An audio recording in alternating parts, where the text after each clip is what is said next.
నెల్లూరు నగరంలోని ముత్తుకూరు గేట్ నుంచి నారాయణ హాస్పిటల్ పోయే దారిలో పార్థసారథి నగర్ ఆర్చి ఎదురుగా నూతనంగా నిర్మించిన భాను గెస్ట్ ఇన్ ప్రారంభం సందర్భంగా భాను గెస్ట్ ఇన్ అధినేత చేకూరి శ్రీనివాసుల ఆధ్వర్యంలో వేద పురోహితుల చేతుల మీదుగా శ్రీదేవి భూదేవి సమేత శ్రీనివాస కళ్యాణ మహోత్సవాన్ని వైభవంగా నిర్వహించారు. ఈ మహోత్సవ కార్యక్రమంలో భాను గెస్ట్ ఇన్ చేవూరు అధినేత శ్రీనివాసులు, ఆయన సతీమణి గిరిజలతో పాటు పార్థసారథి నగర్, వడ్డిపాలెం తదితర ప్రాంతాలకు చెందిన స్థానిక దంపతులు పాల్గొని శ్రీదేవి భూదేవి సమేత శ్రీనివాసులు ఆశీస్సులు పొంది తీర్థ ప్రసాదాలు స్వీకరించారు. ఈ సందర్భంగా భాను గెస్ట్ ఇన్ అధినేత చేకూరి శ్రీనివాసులు మాట్లాడుతూ, భాను గెస్ట్ ఇన్ ప్రారంభోత్సవం సందర్భంగా శ్రీదేవి భూదేవి సమేత శ్రీనివాసుని కళ్యాణ మహోత్సవాన్ని వైభవంగా నిర్వహించామని, ఈ కళ్యాణంలో పాల్గొని తీర్థ ప్రసాదాలు స్వీకరించి స్వామివారి కృపకు పాత్రులైన వాళ్ళందరికీ ధన్యవాదాలు తెలియజేశారు. భాను గెస్ట్ ఇన్ లో సరసమైన ధరలకే ఏసీ లగ్జరీ రూమ్లు అందుబాటులో ఉన్నాయని, ఈ అవకాశాన్ని నగర ప్రజలందరూ వినియోగించుకోవాలని కోరారు.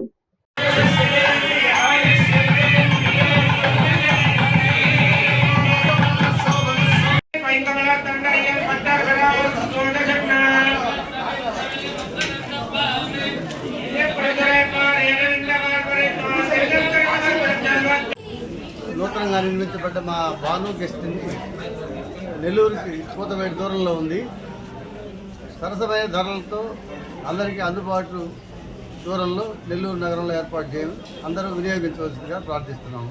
ఈ సందర్భంగా ఈ కళ్యాణానికి అందరూ విచ్చేసి మమ్మల్ని ఆశీర్వదించిన అందరికీ మా కృతజ్ఞతలు, పాత్రికేయ మిత్రులకు కృతజ్ఞతలు. ఓం నమో వెంకటేశాయ. నెల్లూరు నగరం పార్థసారథి లేఅవుట్ ఎదురుగా ఉన్నటువంటి ఈ యొక్క స్థలంలో భాను గెస్ట్ ఇన్ అనేటువంటి నూతన భవనాన్ని, ఇది అందరికీ అందుబాటు ధరలో మన నెల్లూరు నగరవాసులకు అత్యంతమైనటువంటి సరసమైన ధరలో అందరికీ సేవ చేయాలనేటువంటి సేవాభివృద్ధితో వారు ఈ గెస్ట్ ఇన్ కట్టించడం, దీంట్లో వివాహాలకు కావచ్చు, లేదు ఏదైనా వసతుల కోసం వచ్చిన వారు కావచ్చు, నెల్లూరు నగరం నలువ్యాప్తాలుగా మనకి చాలా విస్తరిస్తుంది. ఇటు మనకి కృష్ణపట్నం పోర్టు, ఇవన్నీ కూడా చాలా గొప్ప గొప్ప వాళ్ళందరూ కూడా మంచి పరిశ్రమలు ఇవన్నీ కూడా ఉన్నాయి.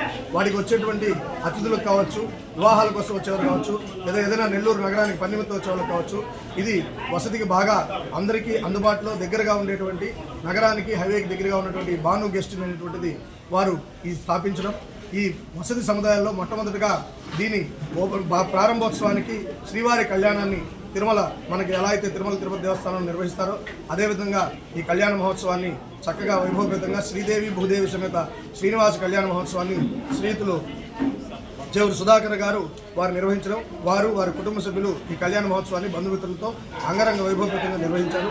ఈ కళ్యాణ మహోత్సవానికి అలంకారానికి మల్లాపురం రామకృష్ణమాచార్యుల వారు అలంకార భట్టరుగా, అలాగే యాజ్ఞికులుగా ఆర్కేష్ గారు, సక్సేన్ గారు, అమృతసేన్ గారు యాజ్ఞికాన్ని వారు చేయడం జరిగింది. అలాగే ఈ కళ్యాణ మహోత్సవానికి ఎందరెందరో నగరవాసులు, అతిథులు, ముఖ్యంగా వాళ్ళందరూ కూడా రావడం, రాజకీయ ప్రముఖులు వీళ్ళందరూ కూడా విచ్చేసి వారిని సుధాకర్ గారిని ఆశీర్వదించి వారు ఇంకా మరెన్నో సత్కార్యాలు చక్కగా జరపాలని చెప్పి, ఇలాంటి భవనాలు మరెన్నో కూడా చక్కగా నిర్మించాలని చెప్పి ఆశీర్వదించడం జరిగింది. అలాగే వివిధ రకాలైనటువంటి మీడియా పాత్రికేయ వర్గాల వారు కూడా వారికి బాగా సహకరించి ఈ యొక్క భవనాన్ని ప్రారంభోత్సవ ముహూర్తంగా కళ్యాణ మహోత్సవాన్ని వారందరూ కూడా తిలకించడం జరిగింది. కనుక ప్రతి ఒక్కరూ కూడా దీనిని భాను గెస్ట్ ఇన్ అనేటువంటిది మనందరికీ కూడా అందుబాటులో ఉంది. అందరూ కూడా చక్కగా విచ్చేసి ఈ వసతిని మీరు చక్కగా వారు ఇచ్చేటువంటి సేవలు అనుభవించి అందరూ కూడా వారిని ఆశీర్వదించగా